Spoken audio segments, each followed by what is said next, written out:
Right. Someone whispered Molly's name. Look up. Turn your nose. Check for boogers.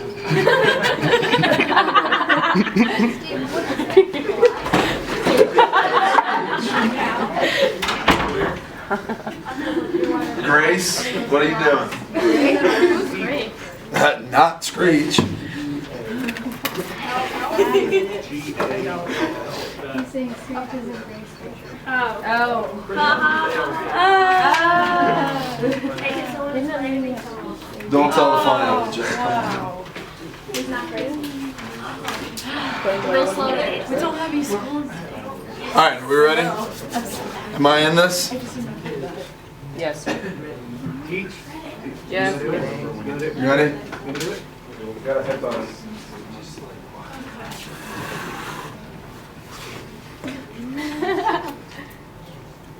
Good morning, good afternoon, good evening, and good night. Your head looks massive. Did you just flick the camera? It's a great day for a mustache. All right, let's get into this stuff. It's gonna be weird. What are we doing? I forgot to have. Oh, don't worry, I'm coming for him. Yesterday we knocked out all of this peasantry here. We knocked out overconsumption. Underconsumption, overproduction, stock market crash, the Great Depression, the Dust Bowl, Hoovervilles. We've knocked all of that out. Today, where we're getting into is FDR and the New Deal. We'll knock out FDR. We will get a little bit into labor and union recognition. By the way, if you want to see this, you can pick it up on It's Learning. So, that's it. If they're seeing it, they've already found it. No, you're What? talking about the PowerPoint. Yeah, so they can. This will be on YouTube. See? That guy. All right, we talked Hoover versus Smith. Who runs away with this? Hoover. Why? Smith's the Catholic. There you go. The Federal Reserve. Federal Reserve's got some issues going on, but what do people believe about the Federal Reserve? We could just lower the rediscount rate and then everything will be better. Yeah, lowering the rediscount rate is groovy. It's going to create a consumer culture. We start speculating a lot. What is dangerous about the way people are speculating at this time? It's on credit. Do what? It's on credit. Well, a lot of it is on credit. A lot of people are buying on credit. And people can even buy what on credit? Stock. What do we call that? Margin. Buying on margin. Good. All right, we talked about the economic flaws of the 1920s. It says here, overproduction coupled with underconsumption. Why is that happening? Because a lot of things you only need one. Yeah. Why are we producing so much of? What have we brought in that's causing a lot of what? Industrialization, like different ways to like the assembly line. And That's what I was looking for, is the assembly line. Good. And we've got underconsumption, as Screech said, because how many cars, how many vacuum cleaners, how many radios do you need per household? What? We've got a trade imbalance. Remember, post World War I, are we a creditor or a debtor nation? Creditor. We're a creditor nation. Before the war, we're debtor. After the war, we're owed like $12.5 billion. When you are a creditor nation, should you import or export more? Import more, but we have a high tariff.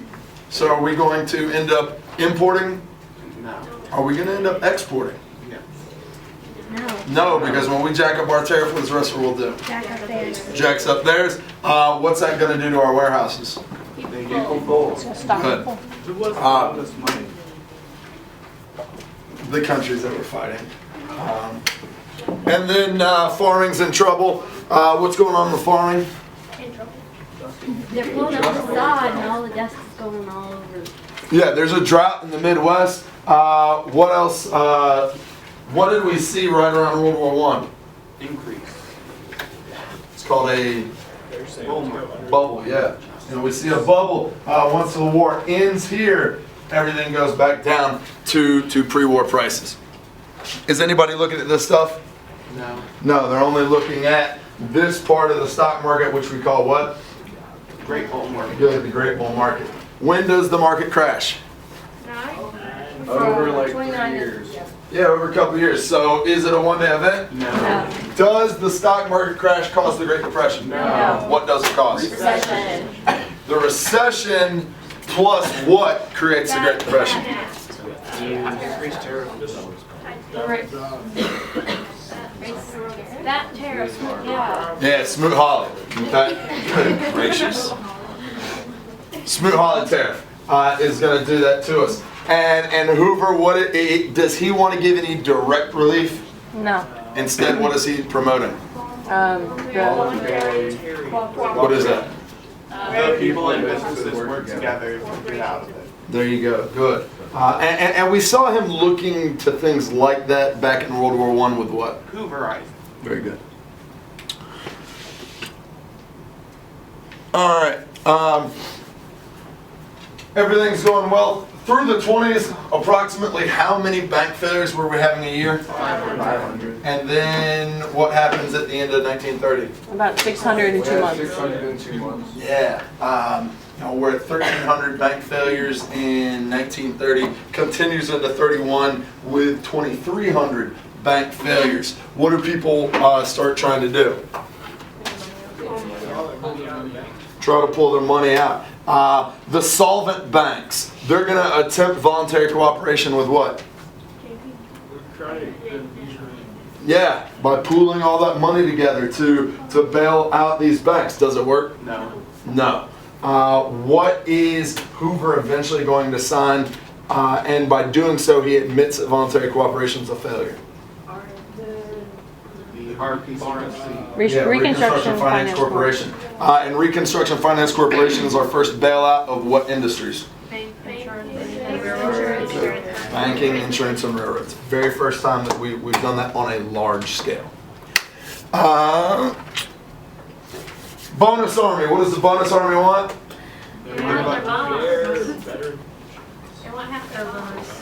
Yeah, they want their bonus.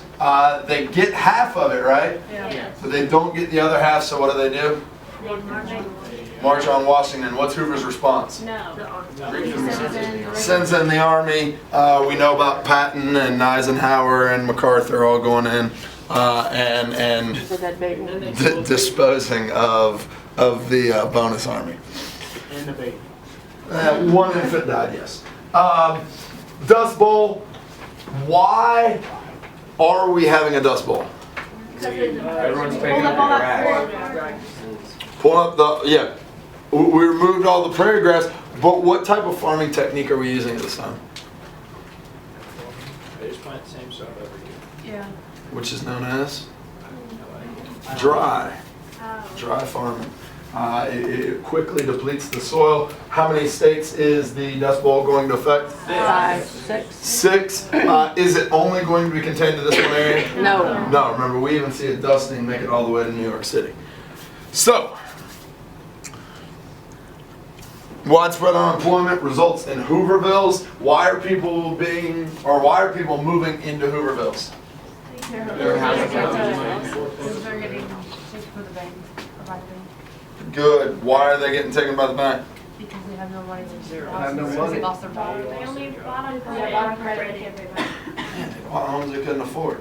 Have we seen this later in history? Yes. Yeah, real recent. Real recent. All right, so we got our Hoovervilles. Takes us into our next peasant standard. Today we'll talk TVA. Will we talk Wagner? No, we'll save Wagner for later on next week. Mostly what we're focusing in today, all this stuff. We break down the New Deal into first New Deal and second New Deal. All this stuff up here is our first New Deal stuff. All right. So really we're focusing in on that first New Deal. Wagner Act, Social Security, that all comes in later. And then Friday, we'll talk about the critics of the New Deal. So,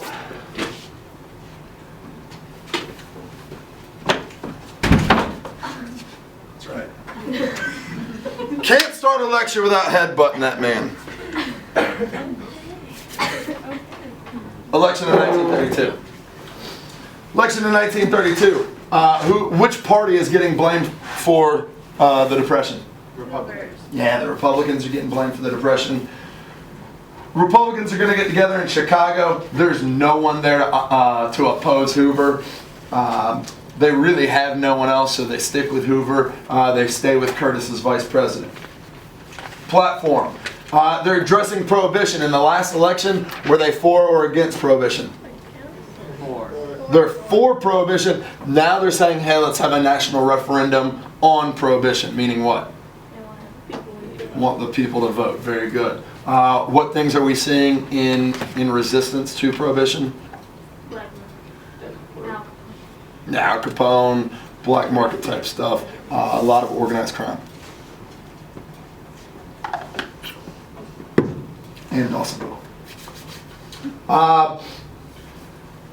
In the platform, the Republicans are going to blame this depression on the worldwide depression. They're coming out and continuing to say it's not the.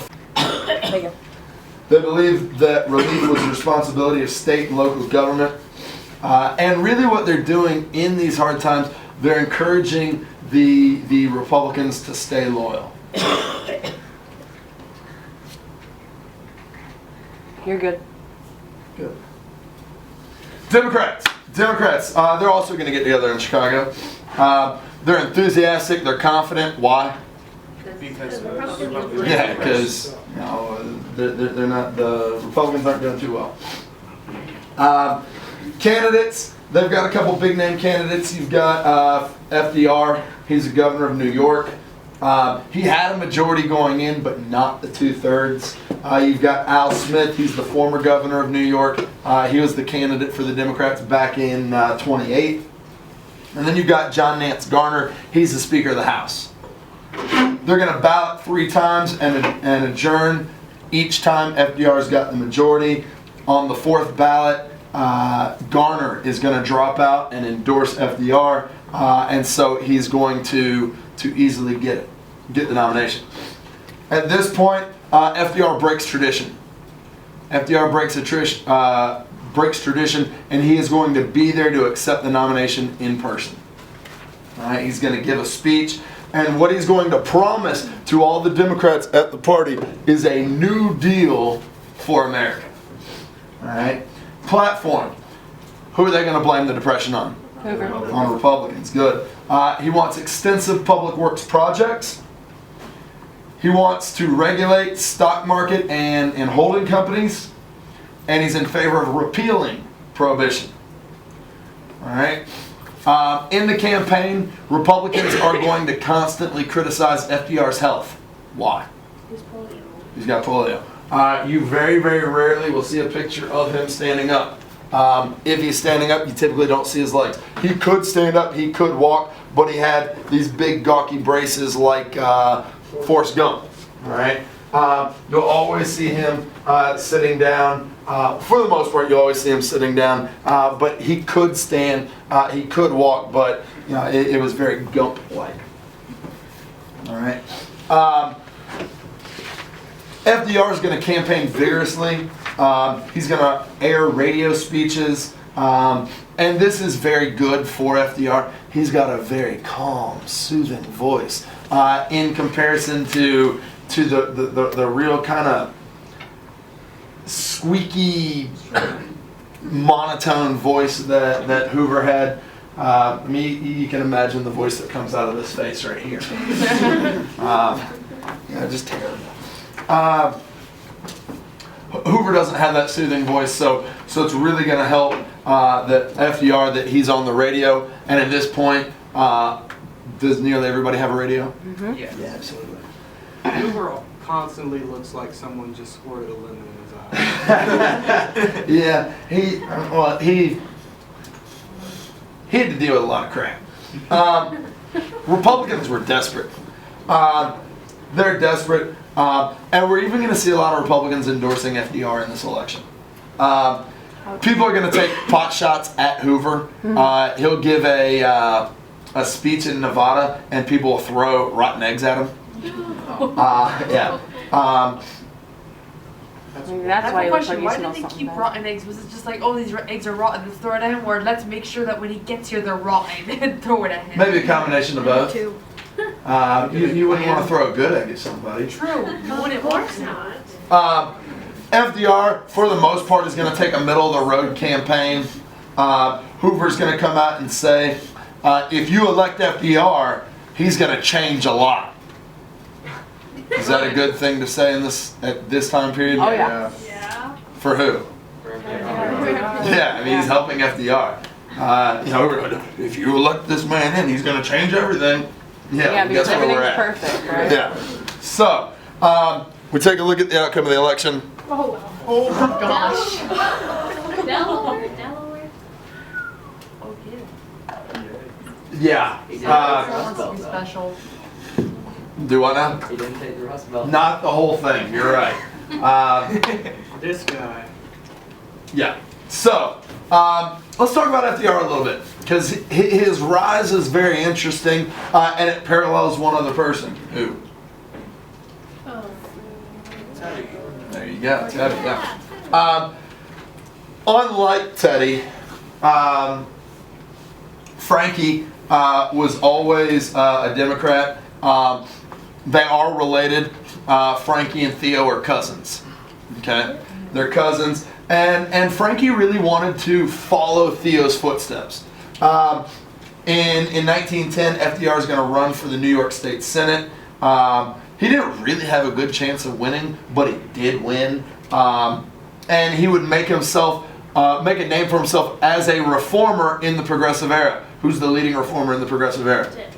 Yeah, Theo. He would confer with Woodrow Wilson. In 1912, he was made Assistant Secretary to the Navy under Wilson, who previously was Assistant Secretary of the Navy. Teddy. There you go. He's going to visit a lot of naval shipyards. He volunteered to fight in World War I. He visited lots of battlefields in Europe, met Winston Churchill, became really good friends with him. That's awesome. Didn't he also marry his cousin? I think so, something like that. Yeah. Eleanor's his cousin. Like his like second or third cousin. Yeah, you know. Still your cousin. Yeah. That's a gray area. 1920, Wilson was not running for election again. FDR gets the nod for vice president. It's going to give him good experience. He gets to go out, make speeches, gives them some national attention. Do they win? No. After the loss, he returns to private life. In August of 1921, he's going to contract polio. Okay? August of 21, he contracts polio, which basically means he's got no legs. He's got them, but they don't work.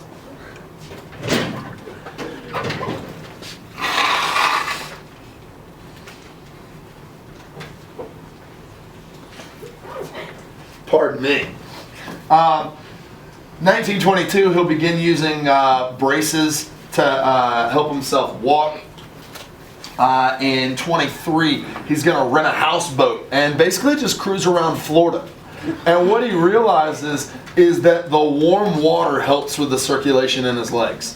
And he'll stay down in Florida down until right around 1926. And then he learns about a place called Warm Springs, Georgia. Anybody ever been to Warm Springs? No. Warm Springs is pretty sweet. It's right there in the ecotone, right on the fall line. It's, you know... Beautiful place. Yeah, oh yeah, it's gorgeous. Especially if you get to, hike around FDR State Park. It's really strange. It'll trip you out because here you are in the middle of Georgia and suddenly you're hiking and it feels like you're in Dahlonega. I mean, there's a lot of topography change. It's really, really beautiful. And you can see for a long, long time. But there's some warm springs there. The water coming out of the springs was a constant 88 degrees. Is he going to enjoy this for his legs? Absolutely. In 1927, he's going to really transform Warm Springs, Georgia into a polio haven. And eventually build what? Little White House. All right. FDR begins to start making plans to get into the White House, the real White House, not the little one. 1932, he'll run for governor. Well, his plan was run for governor in 32, and then 36. He had predicted an economic downturn. Weird. It's like somebody can actually tell when these things are coming. Wow. Haha. They must be aliens. Yeah. And then he said, all right, 1936, I'll run for president because there will be an economic downturn and everybody will want to change. Why is he saying 36, not 32? Because he gave like It's supposed to be 33. It's supposed to come in 33, but we know we have what kind of a variance? 5 5 years. Good. All right. He's just kind of sitting there like, oh, everything went terrible before I thought it would. Yeah, I mean, he's a shrewd politician. In 28, FDR was approached about running for governor by Al Smith. Al Smith said, hey, I think you're the guy. He campaigned vigorously for 4 weeks, simply focused on state issues, and won by 1/2%. All right, he only won the New York election by 2,500 votes. Okay. He would once again establish his name as a reformer. Tax relief for farmers, got cheap electric power to New York, and he thought that the economy was sound. He missed some of those economic indicators, but is it true that a lot of people were ignoring those 1920s flaws? Yeah. But he was very cautious about an economic downfall. In 1930, he's up for re-election. He kind of decided that if he squeaks by in the 30 election, he will not run in 32, but if he wins unanimously, he will run in 32 for president. All eyes are on him. He's going to start focusing on national issues in this election. Even Hoover sends 3 delegates to campaign against FDR. FDR wins in a landslide. All right, he wins by nearly 750,000 votes. All right. Dang. In 1931, what he's going to do is assemble a group of personal advisors that he calls his brain trust. Okay, we know what a cabinet is, right? Yes. We've seen unofficial cabinets, right? Yeah. That's what the brain trust is an unofficial cabinet. Unofficial set of policy advisors, and most of them are high academics. You've got Raymond Moley, who's a government professor at Columbia. You've got Rexford Tugwell, he's an economist at Columbia. Adolph Burrell, a law professor, still at Columbia. So he's getting very, very intellectual people from the realm of academia to come in and be his personal advisors. Is this a good move? Yes. Absolutely. FDR would give each person an issue to research and then openly debate in front of them. He would then, after the meeting was over, go in another room. Sorry about that. I'm slacking. Brain Trust, full academics from Columbia U. The U. He would give them all issues to research and debate in front of them. After the meeting was over, he would go into a back room, kind of digest everything, and formulate his own opinion. Class, like? Does. Yeah. So, Just do the entire lecture that way, just yelling it at the camera. ah!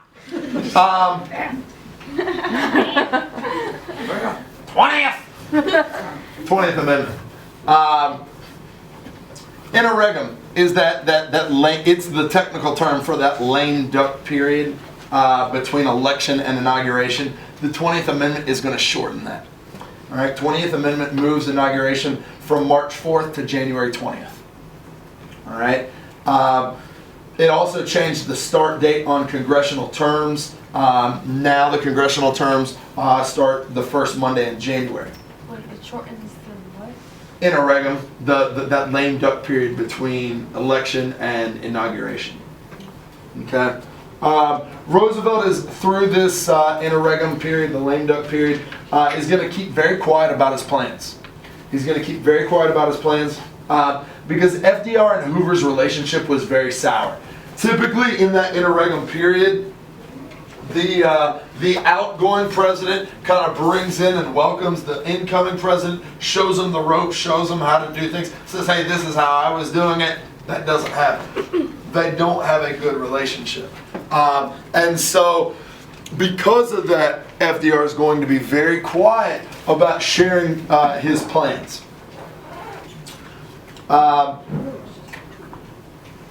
February 15th, 1933, FDR is giving a speech in Chicago. And this creep right here his name's Joseph Zangara, is going to shoot at FDR. All right, 5 shots. Stands in the crowd. FDR is giving a speech. 5 shots up at the stage. FDR is okay. The mayor of Chicago is dead. Oh, wow. Okay, the mayor of Chicago is dead. Good aim. Yeah. Zangara would be tried and executed March 20th of 33. You know, we can see him. He's got a little creepy disposition. Tiny man. Probably Yeah. got a bit of a Napoleon complex too. Yeah, he tried to show up to court wearing a towel Why? because he's crazy.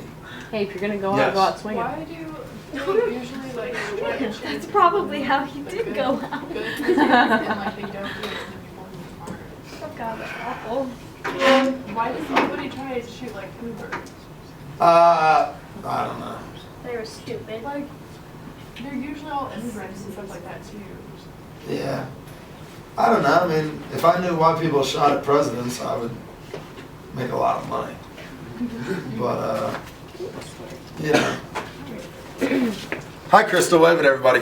Crystal, show off that sweet fox shirt. That's pretty sweet. Just do this. Go. Okay. That was a little That was strange. perfect. Her face was just barely the shot. She was like, I hope the foxes were there, because that's a sweet They shirt. got the fox. March 4th. What's March 4th? Inauguration. Yep. That's Inauguration Day. FDR is going to give a speech. It's known as the Fear Itself speech. All right? The Fear Itself speech. In it, he says, nothing to fear but fear itself. there you go. And it's going to be powerful. Really, really powerful. In his Fear Itself speech, he talks about how he wants broader executive power if Congress wouldn't help him. He said very little about the economy. But he's going to give citizens confidence. The Fear Itself speech really gives citizens confidence, and we know that because once he gets to the White House, he will have over 500,000 letters of confidence written to him from people across the country. Oh, 500,000 letters are waiting for him saying, hey, you know, I really believe in what you can do for the country. So it comes in with a tremendous amount of momentum. All right, but there's some big issues. All right, there are some big issues. You know, we got to deal with fear itself, because what do we know about fear? It prevents spending and Well, and it controls people. Banking, how's banking doing? Terrible. Terrible. What's happening to our banks? Closing it. They're going under. What's going on with prohibition? Organized crime. Yeah, nobody's following it. Everybody's getting drunk anyways. Farming, how's farming? It's probably the worst out of everybody. Unemployment? Increasing. Down. Yeah, the numbers are up for unemployment. Employment's down, unemployment's up.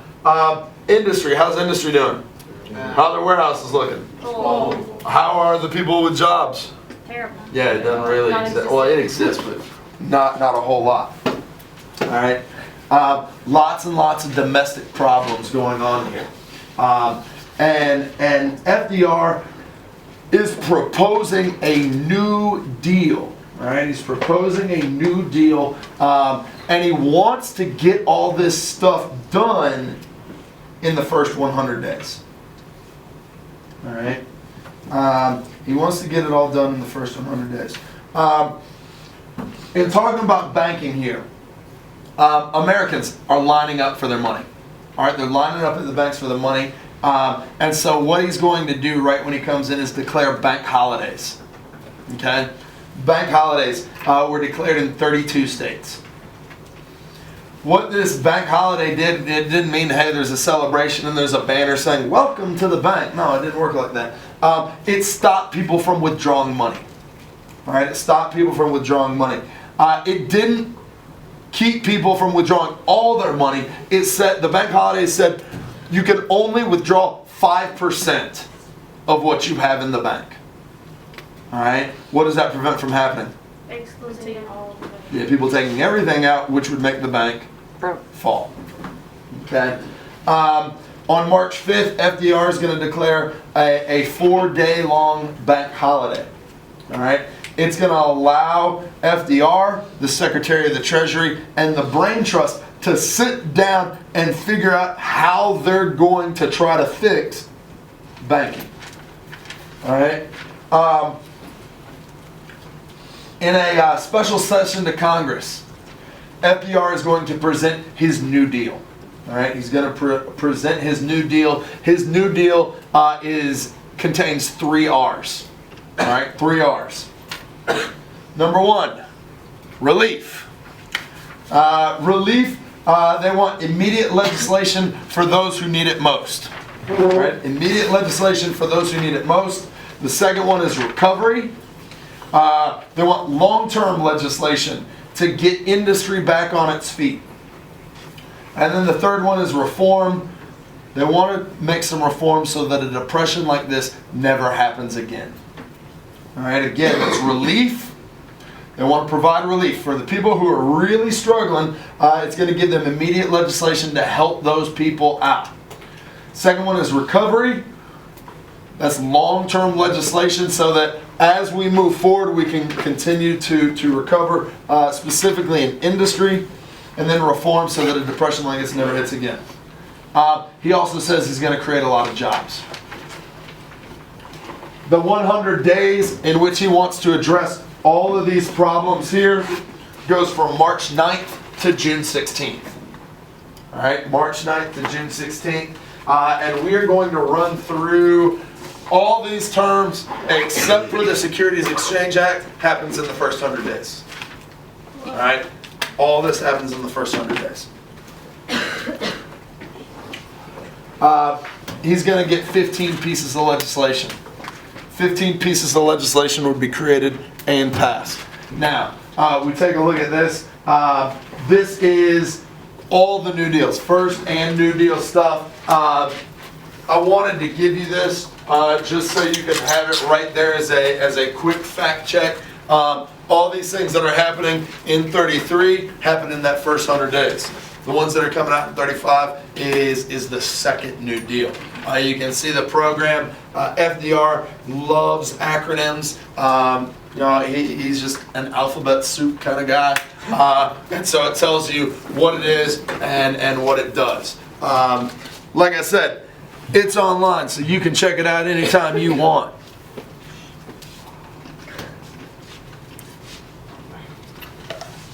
This lesson is being brought to you by Tervis Tumblr.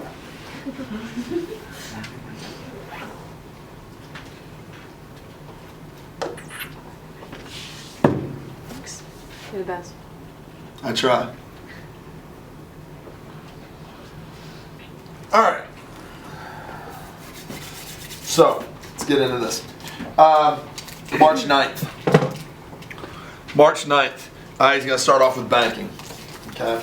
Going to start off with banking. What did he do to give himself some time? Declared a bank holiday March 9th. He's ready to roll. The Emergency Banking Act is going to be drafted by the Secretary of the Treasury. Same guy that served under Hoover and FDR. All right? It's the same guy. It makes provisions. It said that the Treasury Department would supervise the reopening of these banks. Because remember, those bank holidays kind of closed the banks. You can only get out how much? 5%. 5%. Miss Jennings. Hey, Hi. how are you? I'm close to spectacular. You're on candid camera. Wave to first and third period. Hey. Tardy. Doctor. Highly unlikely. What was the last legitimate thing I said? Emergency banking. Supervisory opening Treasury of is banks. supervising. Yeah. Okay, so the Treasury Department's gonna go around to all the banks. Gonna go around to all the banks and check the bank books. If the banks had been practicing solid banking principles, those banks were allowed to reopen. If not, they had to fix their problems before they could reopen. Molly, say hi to yourself. Hi, class. This is the extra battery, just in case it dies again. Thank you. Let's give Molly a hand. $30 so she cuts that out. I hope not. Don't do it, Molly.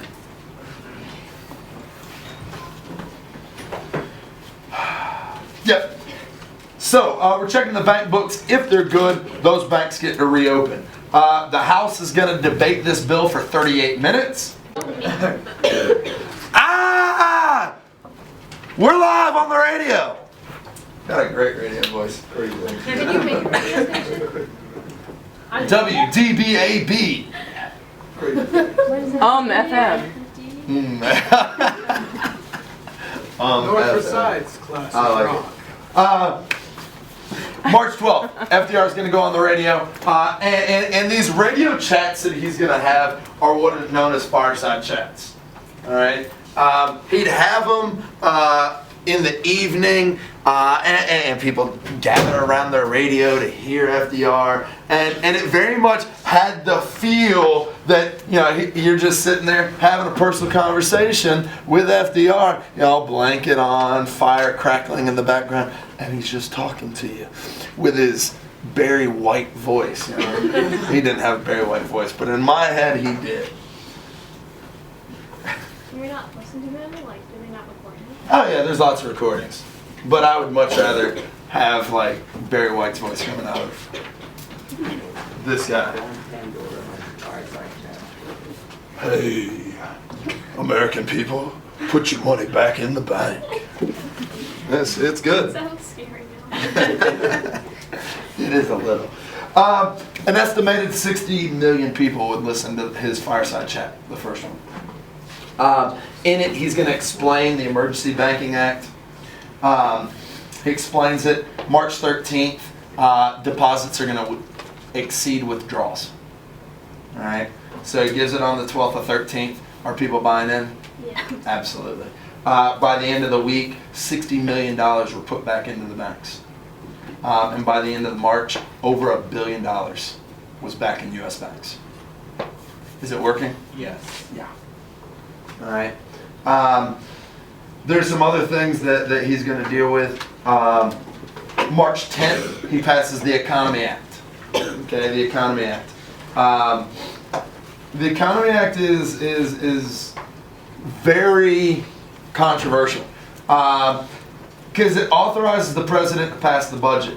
What he's going to do is reduce $500 million in salaries, okay, in government and federal employee salaries. He's going to consolidate some debts, and he's going to reduce World War I veterans payments. All right. He didn't get a lot of support for this, but it did pass. And it passed because he's got all these ideas that need what? Money. Need money. So you got to pull from somewhere. And you don't want to necessarily balance the budget in a depression. Okay. April 7th, we get another piece of legislation, the Beer Wine Revenue Act. The Beer Wine Revenue Act. What is FDR gonna get rid of? Prohibition. Which is the 18. 18th Amendment. Good. The Beer Wine Revenue Act is going to legalize beverages with 3.2% alcohol. Okay, 3.2% alcohol, and this is just so people can get their fix while the 21st is being pushed through. Okay. The other one, it deals more with banking, that's why we haven't changed slides, is the Glass-Steagall Banking Acts. All right. Was banking really being regulated? No. No, the Federal Reserve was supposed to, right? But what kind of trumped the Federal Reserve?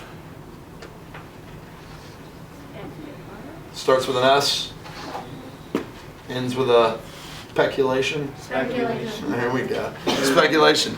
And so there was a lot of things that were going on that had to be addressed. Glass and Stegall, two Democratic senators, are going to put this together in a series of banking acts. But together they're going to prevent Federal Reserve member banks from doing these four things. All right. Number one is dealing in non-governmental securities for customers. Okay. Can't do that. We're having some big issues with that. Another was investing in non-investment grade securities for themselves. You can't use your position of authority to better yourself. Underwriting or distributing non-governmental securities, affiliating with companies involved in such activities. There was a lot of, how do I explain this? There was a lot of kind of insider trading-like activity going on at the Federal Reserve. Is that what the Federal Reserve is supposed to prevent from happening? Yes. Kind of, yeah. All right. Now, we're going to see throughout the rest of this class, really over the next 50 years, there's going to be lots of attempts at getting rid and repealing the Glass-Steagall Act. And the whole rationale for repealing it is people are saying you're putting regulations on banking and putting regulations on business. All right? If you take away those barriers, or if you put up those barriers, then businesses are either going to have more overhead, or they're going to find alternate methods of putting their money in places where they can gain interest. And so the people who argue to get rid of Glass-Steagall are saying we need these businesses to invest in American banks, not abroad, not elsewhere. All right, and so we're going to see this this legislation be debated for a long time. You'll even hear people talk about it today. I heard some people talking about Glass-Steagall in the, what was it, the 2012 election.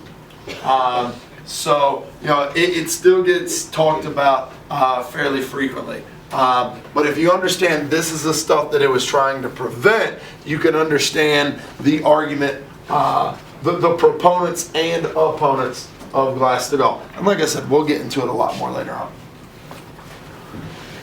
Who do we say is probably doing the worst? Farms. Yeah, farming.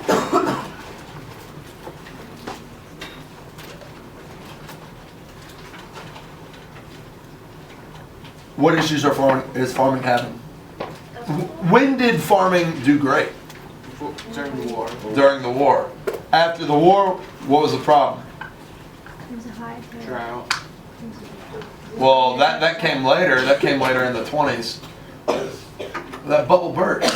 All right? The bubble burst. We saw what went down while what stayed up in our farming chart. Sales went down. What stayed up? Wages and purchases. That's only going to drive what up? Debt.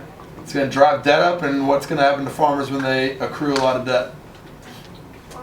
You can get foreclosed on. So they've already got that. How's the Midwest and Southern banking that the farmers are using? Yeah, remember the National Bank of Kentucky in Louisville fell, and that created a banking panic for all our farmers. And then, of course, we've got a drought, and the issues that are coming out of the drought. We talked about being man-made issues with farming techniques and practices. All right. So, what FDR wants to do? What FDR wants to do with the Farm Credit Association, with the AAA, is really create a paradigm shift. You guys know what a paradigm shift is? It's a way of thinking. He wants to change the way farmers approach their craft. All right? Because doing what we've always been doing, the dry farming, the haphazard planting, has left us with plots of land that look like this. All right, and he said, hey, we can change up a little bit, make a paradigm shift, and we can be a successful agricultural society once again. All right. One of the things that he's going to create is the the Farm Credit Association. All right, Farm Credit Association is going to create the Farm Credit Administration. What it does is it is the sole federal farm credit agency. What it's going to do is refinance mortgages for farmers. All right, refinances farm mortgages. 20% of the nation's farms were refinanced in the first year and a half of the Farm Credit Association's existence. All right, and that's great because if you're refinancing the mortgages, what does that mean for the farmers? What? Not you get your land back, but you don't get foreclosed on. Right? You don't get foreclosed on your mortgage. Sure, your mortgage goes out, probably 30 more years, but you're paying much less, which allows you to keep your farm. You guys getting bothered by that thing? Yes. Better? Yes. Should I drop it all the way down? There we go. You're welcome. All right. That's great that we're refinancing, but FDR wants major farm legislation by the time seeding season begins. Why would he want it before the seeding season begins? So they can get notice. Yeah. Farmers had two major problems at this point. All right, they had two major problems. One is they had a surplus. We had overproduced. We're continuing to produce trying to produce at World War I numbers. The other issue is depressed prices. All right. What we saw happen is as prices plummeted, farming went up, or production attempts went up. Let's say that you're making. Now this is grossly overpriced, but for what is a unit of cotton? What do we call that? A bale? Sure, we'll go with a bale. A bale of cotton is worth $1. Okay? Well, that's what it was at. Now it's down to 50 cents a bale. Okay?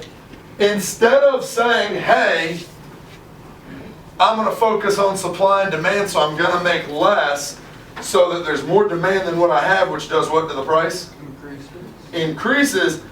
I still want to make my dollar, so instead of producing one bale, I'm going to produce 2 bales. Now, when we're talking big time farming, is it a much larger scale? Yes. Yeah. And so we're depleting the soil much quicker. All right? And at the same time, we're creating a surplus. Because is Europe dependent on our goods at this point? No. No.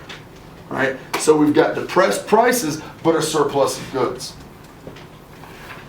This is what I'm talking about, that paradigm shift. Farmers have got to change the way they're thinking about supply and demand.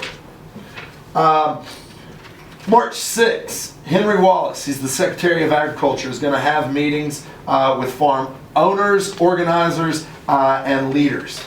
What he wants to do, what he's trying to tell these guys is, hey, let's curb production, so what goes up? Price. Okay? And the farmers seem to be on with it. Seem to be. Okay? But something's got to happen quick. The piece of legislation that FDR is going to try to push through is the AAA, the Agricultural Adjustment Act. Okay? The Agricultural Adjustment Act. It would pass in the House, stall in the Senate. It stalls in the Senate in April. Why is April an important month? There you go. We'll start planning. Farmers. When this stalls, farmers are going to start rebelling. Because they're going to start getting foreclosed on again. April 27th, 1933, in Iowa, farmers drag a judge out of his own home and beat him because he was the one that was presiding over farm foreclosures. In May, farm leaders wanted to go on strike. Finally, in May, when the farmers are really rebelling, I think May 10th, the Senate is going to pass it and FDR signs it. What's the problem with passing it in May? Season's already over. Seeds already in the ground. Plants are already starting to come up. All right. What the AAA is going to do is authorize payments for cutbacks in production. We're going to pay the farmers to produce less. Why do we want them to produce less? It'll drive the prices up. All right. In order to pay for this, a tax would be placed on product processors. All right. In order to pay the farmers to produce less, we're going to put a tax on product processors. All right. A product processor. If you are a farmer of cotton, the product processor is the textile mill. Make sense? So we're going to tax them. You think the farmers are going to like this? What about the product processors? No, not at all. Quotas. Quotas would be put in place to control production. Is it too late to put those quotas on though? Yes. We're going to have to plow under 10 million acres of crops. Because when did we start putting the seeds in the ground? April. And they didn't pass it till May. We literally are going to have to take tractors and plow under 10 million acres of crop. Huh? It is. But we're already slammed full of the surplus.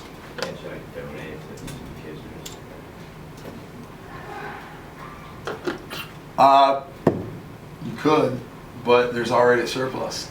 There's already food that needs to go. By 1934, things started to smooth out. In farming, things started to smooth out. Farm income starts to rise. Kind of give you an example, in 1932, farming was a $1.9 billion a year industry. In 1935, it's up to a $4.6 billion a year industry. Why is farm revenue going up? Prices are going up because production is going down. Good. Who do you think is going to be super critical of all this, though? Hoover. Hoover doesn't matter. People like the textile. Yeah, the product processors. All right. In 1936, the product processors are going to test the constitutionality of the AAA with a case known as U.S. v. Butler. All right. U.S. v. Butler in January 1936, the U.S. Supreme Court, by a vote of 6-3, is going to say that the tax on product processors was unconstitutional. Thus, the AAA is unconstitutional. All right? The AAA is unconstitutional. The product processors, that tax, unconstitutional. When the AAA kind of goes away, because it's deemed unconstitutional, there's no more control over farms. What do you think farmers are going to start doing? Plant too much. What's going to happen to prices?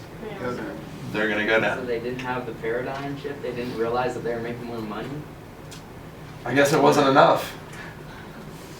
It didn't stay in place long enough for the farmers to see Well, the that legitimacy and, like, of it. If you have competitor prices, like if they drop theirs, they're gonna. It's like oil prices. You know, get one gas station has lower prices, so you're gonna go to that one. Yeah. So, it kind of goes by the wayside. But for a short time, it did work. All right, it did work. And farmers would begin to understand that whole supply and demand a little bit better, and we'd see it kind of pan out in the long run. But at this point, it kind of falls apart. All right. So we've knocked out banking. We've knocked out farming. What's next? Unemployment. All right. Unemployment. One of the things that is going to be created to address unemployment is the CCC, the Civilian Conservation Corps.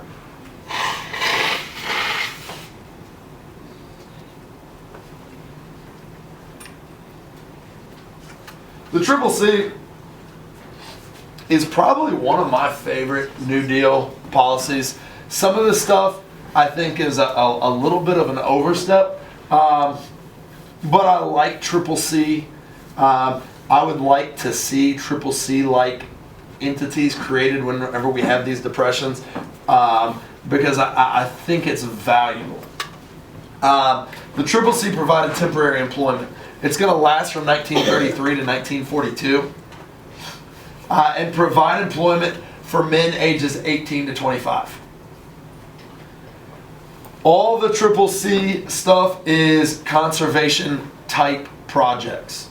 Right? Conservation type projects. Who is the great conservationist? Teddy. Teddy. And now who's passing a conservation type entity? Frank. There you go. Is he still alive right now? Or in his Teddy? Yeah. I don't know when he does. I think so.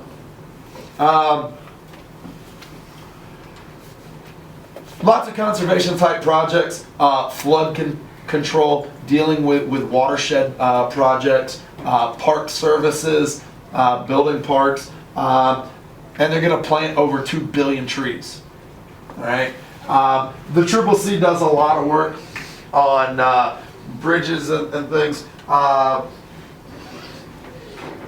You guys ever been to the top of Blood Mountain? Yeah. You know, there's like that stone Yeah. shack up there. On it, if you look on the back side, there's a placard that looks just like this. CCC built that. All right. You know, and especially if you go through North Georgia and cross a lot of bridges like this placard will be on it. All right. They're going to do a lot of work in and around the greater Appalachian area. Initially, the CCC only enlisted 250,000 men at a time, and I use enlisted purposefully. Okay.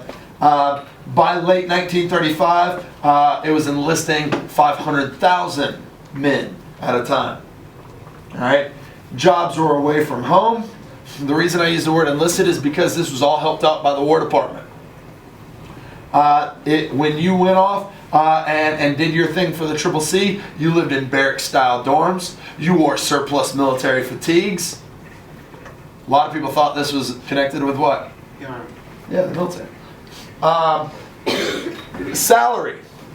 The salary was $30 a month. $30 a month. You got $5 a month.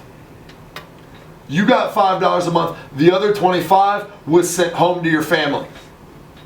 If you didn't have a family to send money home to, they'd hold the money for you, and when your time of service was done, they'd give it to you all in one lump sum. One lump sum. All right? You were enlisted, you could be discharged. If you got into fights, if you were caught drinking alcohol, if you did undesirable things at camp, you could get dishonorably discharged.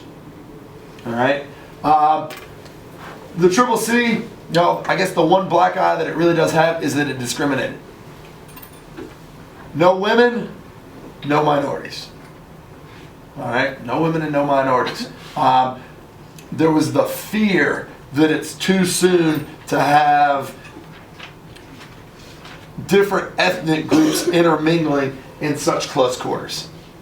All right. We're not there yet. We're still living in what? Fear. Segregation. What type of doctrine? None. Separate but equal. All right, we're still living in a separate but equal time period. Okay. Another one that's going to deal with employment is FERA, the Federal Emergency Relief Administration. FARA is really providing direct relief. It's going to grant money to those in need. Grants money to those in need. It's going to have $500 million in funds to give. Half of it's going to go to the states. Half of it's going to go to the states. The states will match $3 for every $1 given by the federal government. Okay? And then the states would distribute the money to the places that need it most. So half the money's going to the states. The other half, it's a political ploy, are going to swing states, or states that were doubtful. Alright? So, half the money's going to the states, the other half are going to what states? Rust Belt. Pennsylvania. Rust Belt, Pennsylvania, New England. New England. It's not fair. It's not fair, but it's politics.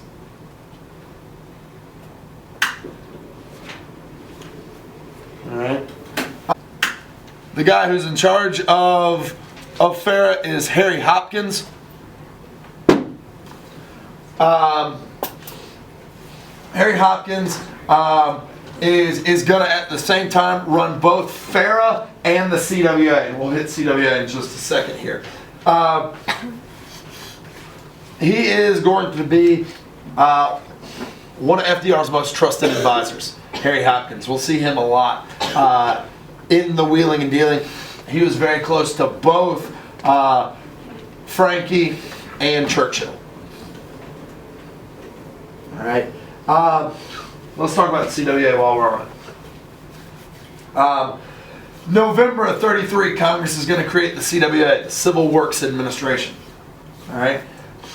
When it originally started, it was supposed to be temporary. It was only supposed to help people through the winter. All right. And it ended in March of '34. Okay, so it was temporary, but we're going to see some issues with it. What the CWA is going to do is it's going to carry on FARA's responsibilities with some differences. It's going to create jobs. It's going to pay a minimum wage. The minimum wage in the South was, take a wild guess. $5. I'll get real. It was $5.15 when I was in high school. Oh. We're talking the 1930s. What do you think minimum wage is going to be? $1.20. 40 cents an hour. Oh, It's 30 cents. 40 cents an hour. Balling on a budget. It was initially funded at $400 million. In February of '34, Congress is going to give it an additional $500 million. All right. When the CWA is all said and done, it's going to pump $833 million back into the economy. All right. The stuff that the CWA is going to be working on, repairing things that the CCC had done. They're going to build and renovate public works, build roads, do a lot of stuff like that, and it's going to employ just over 4 million people. All right. Now, the infrastructure development / employment opportunity that was the absolute most significant was the TVA. wait, did the CWA also discriminate? No. No. So women and minorities can work too? Yeah. But they actually employ people. Yeah. All right. TVA. Tennessee Valley Authority. Tennessee Valley Authority is often credited as I read there, the greatest hydroelectric project in history. All right. What the TVA is going to do, it's created in May of '33. It's designed to harness the natural resources in the Tennessee Valley area. All right. We look here. Everything that's in this light blue color is what's known as the Tennessee Valley watershed. Okay, all these rivers, we know it's mountainous through here. All the rivers flood into this area. Okay, And what the TVA wants to do is, like I said, harness these resources. In Muscle Shoals, if you guys ever get a chance to go to northern Alabama, it's really cool. Muscle Shoals is beautiful. I thought Muscle Shoals was like Gulf Coast. I had no clue. Muscle Shoals is up here. It's beautiful.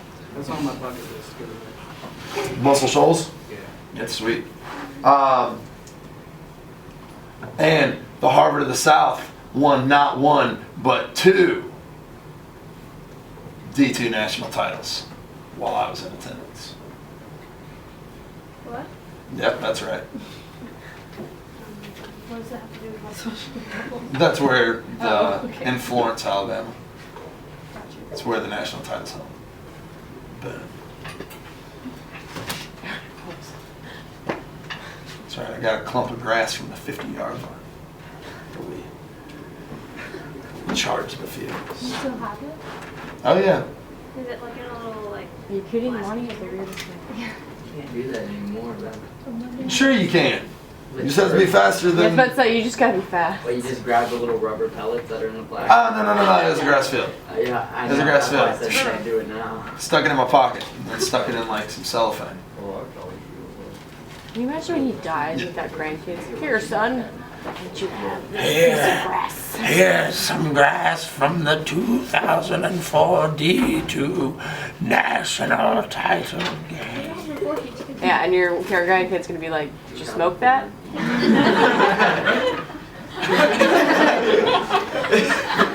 Nina, this is on YouTube. There's worse things on YouTube, and you know it. Says the girl with dreadlocks. Moving on. 20 dams. 20 dams would be built in the TVA. We can see them. That's all these little rectangles here. We've even got a couple in Georgia. Yeah. We did That's it. right. We've got. We did it. We got it. Now, why do we need hydroelectricity in the deep south there?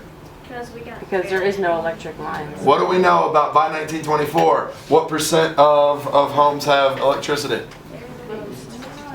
Not true. 2/3. That remaining 33% is mostly located where? In the south. In this area, where it's difficult to get power to. All right. Anybody ever been up to Hiawassee? Lake Chattooga? Lake Chattooga's freaking sweet. You can see the fish that come right up to you. Most fish do. They're not very smart creatures. Well, no, my grandparents like live right up there. Yeah, I mean, it's sweet. You're sitting there cruising around in a pontoon boat on a little lake with mountains everywhere. It's fantastic. Hiawassee, Towns County. If you're watching this all the way up in Towns County, I want a job up there. My wife needs one too. We're both teachers. So, make it happen. Watch it. They're not gonna. Woo!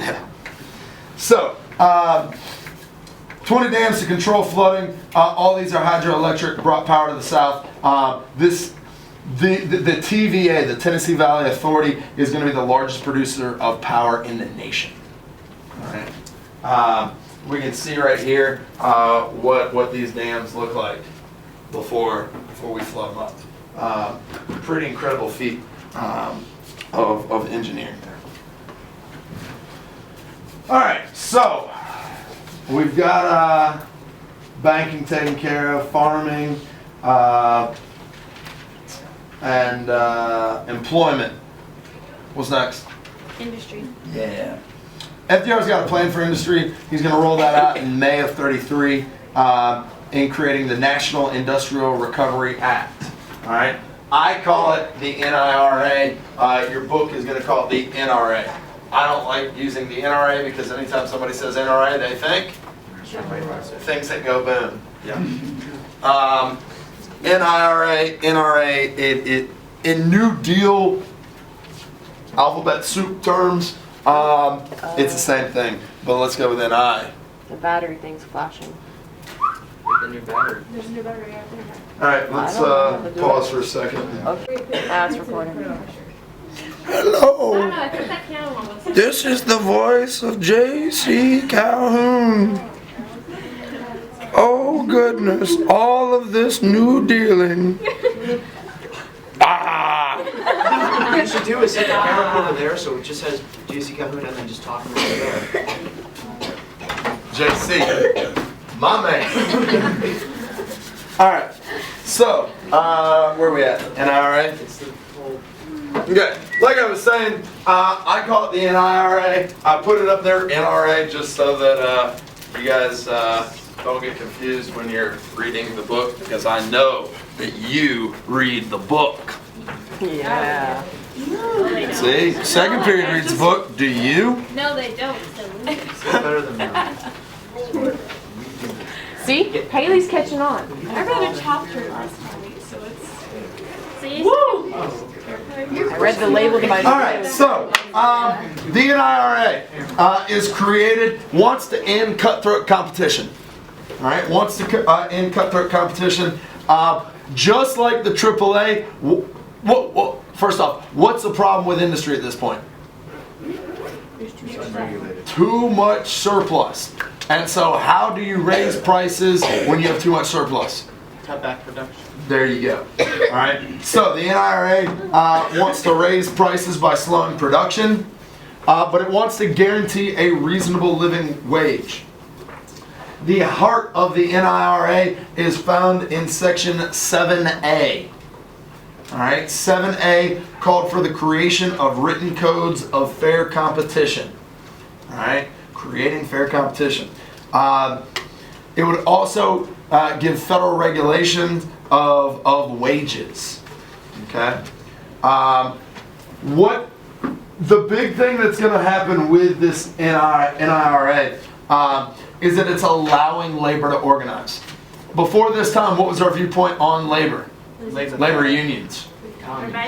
That labor unions are Bolshevik. That's not what I thought you said. I'm trying to cut Of course not. Duran out of the picture. Okay.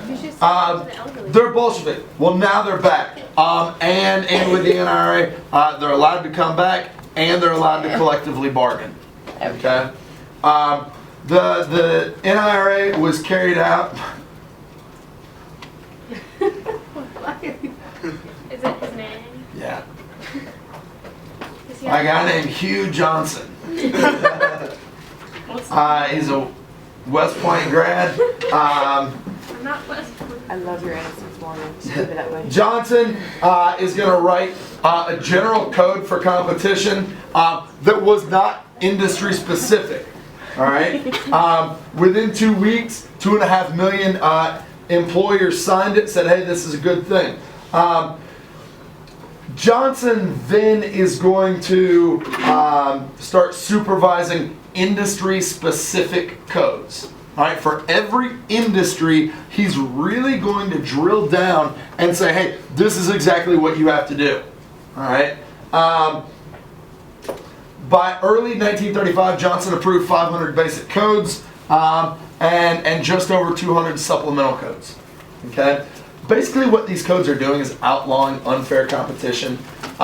It's going to, again, set the minimum wage, set hours for each industry, and give the rights to organize. The NIRA was symbolized by the blue eagle. If you were an NIRA member business, you either had this poster in your window, or you flew the NIRA flag. Okay?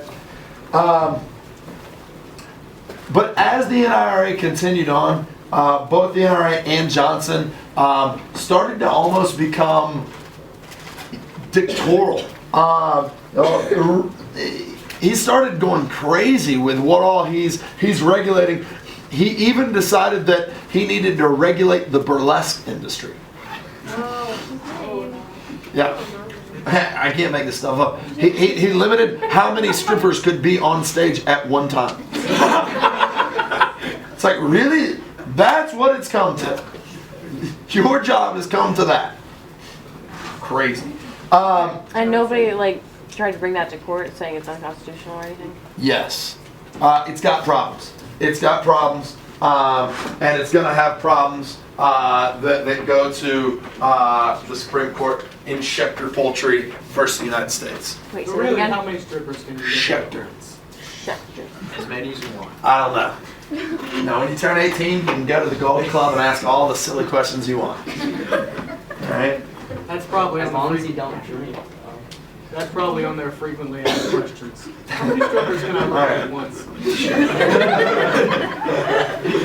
If we could get a hold of Hugh Johnson, then we could ask him.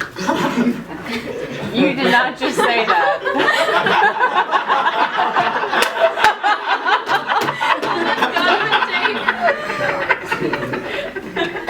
Was that an accident? Please cut that out. Gracious. Tell us how you really feel, Monte. I hope your wife sees this. This is terrible. I mean well. I really do mean well. Sometimes things just come out the wrong way, and you got Nina in class. Okay, everyone else is thinking Stop it, Nina. Schechter Poultry v. U.S. Went to the Supreme Court in May of 35. Schechter Poultry was selling sick chickens. Right? They were selling sick chickens for consumption. Sounds like a plan. Alright? Schechter Poultry was a brand. No, I said ban. Oh, bad. Sick chickens. Schechter was selling sick chickens, and they were convicted of violating the code. Right? The code said that you could not do that in interstate commerce. What is interstate commerce? From state to state. Schechter Poultry was only selling sick chickens within the state that it was functioning. Okay? So, when they were convicted of violating the code, they took it to the Supreme Court. Should they have been selling sick chickens? No. But were they violating NIRA code by selling sick chickens within the state? No. No. And the Supreme Court agreed with them by a vote of 9-0. All right. The NIRA would be the first of the New Deal legislation to be deemed unconstitutional. All right. That's May of 35. Wait. Wasn't there another one that was unconstitutional? Yeah, which one was that? The AAA. U.S. v. Butler was 36. This one was deemed unconstitutional in 35. Yeah. Oh. Now, the AAA was deemed unconstitutional because the NIRA was deemed unconstitutional. The product processors take a look at what happened with the NIRA and said, hey, wait a second. NIRA and the AAA are nearly doing the same thing, trying to what? Bring down production to drive up prices. Yeah, it was deemed unconstitutional. Now, this is what would end the 100 days. All right. The NIRA is the last thing that not the last thing. I kind of went in issue order, but those are the things the big things at least that were pushed out through the 100 days. I do want to talk about the economy because this is going to happen in not in the 100 days, but right there in that first couple of years of him being in is the Securities Exchange Act. Okay, Securities Exchange Act is in 1934. Securities Exchange Act is going to regulate Wall Street. Okay, it's going to regulate Wall Street. The financiers didn't want regulation. A lot of people thought that the stock market was perfect. But were we seeing some issues with bull pools and buying on margin and all that? Yeah. The Securities Exchange Act is going to create the SEC, the Securities Exchange Commission. The SEC, the Securities Exchange Commission, regulates Wall Street and the stock exchange. All right, regulates Wall Street and the stock exchange. It would be run by Big Joe Kennedy, the father of what family? The Kennedy family. what the Security Exchange Act did was force the disclosure of financial information. All right. Independent auditors would be verification of disclosed info would be done by independent auditors, and they're regulating margin requirements. Are we going to allow people to buy it on margin without being checked? No. You can buy a little bit on margin, but are we going to let you haphazardly buy on margin? No, not like it used to be. Okay, and so that's what the SEC and the Securities Exchange Act does. All right, that ends our lesson for today. Just remember, only you can prevent forest fires. Hugh Johnson. Wait, here, no, turn it I hope off. we can put that on the shirt. Oh my. Now it is. I turned it off.